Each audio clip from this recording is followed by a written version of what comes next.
अच्छी होती है। कहते हैं शौच से मौत अच्छी होती है, पर एक सौत अच्छी नहीं होती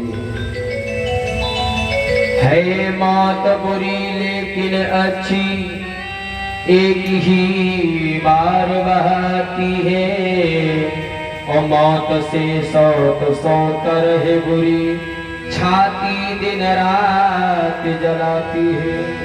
महारानी कहते हैं सौत से अच्छी मौत होती है जो एक बार आती है, पर ये सौत यदि आ जाती है ना तो छाती दिन रात जलाती है, सुख चैन से घर में नहीं रहने देती।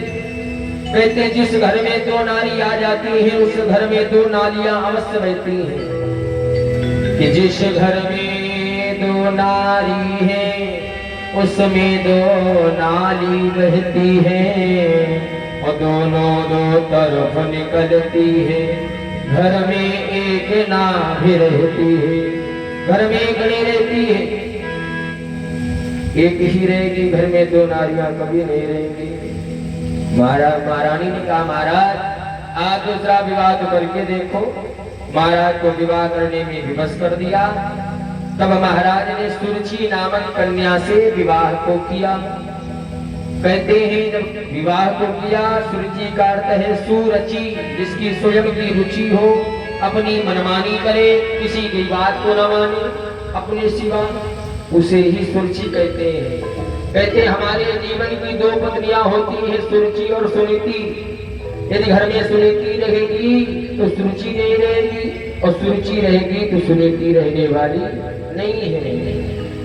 कहते भी जब विवाह करके आए, डोला बाहर रखा गया, इधर महारानी आरती के थाल को सजाकर जैसे ही आई, दासी ने कहा हमारी बहन को बाहर उतार करके डोले से लाओ। दासी गई, कहा छोटी महारानी आपको हमारी बड़ी महारानी बुला रही है, डोले से बाहर आ जाओ। जैसी बड़ी महारानी का नाम सुना तुरंत डोले से बाहर आ जाती है। अरे दासी तो बड़ी महारानी किसको कह रही है? अरे महारानी आपको नहीं पता, महाराज की पहले वाली रानी वही तुम्हारे स्वागत के लिए खड़ी है। उसी समय महाराज को बुलाया। अरे महाराज यहाँ आपने हमारे साथ में धोखा किया है। जब आपके पहले रानी थी तो तुमने हमारे साथ में विवाह क्यों किया? उसी समय सुरुचि ने दांत पीस करके कहा क्रोध में, अरे महाराज कि जब एक तुम्हारी रानी थी तो मुझे ब्याह क्यों लाए?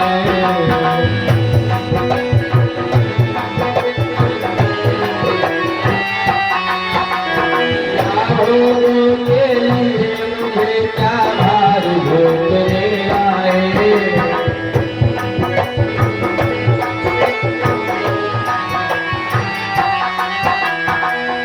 महाराज जब तुम्हारी रानी थी तो तुमने हमसे विवाह क्यों किया?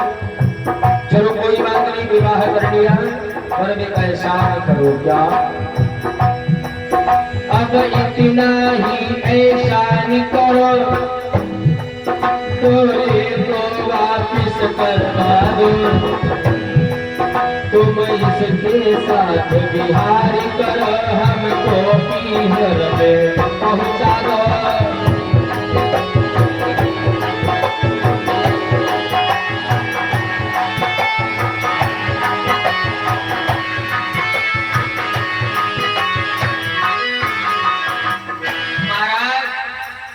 आपने विवाह कर लिया कोई बात नहीं, जब तुम्हारी रानी थी तो विवाह करना नहीं था।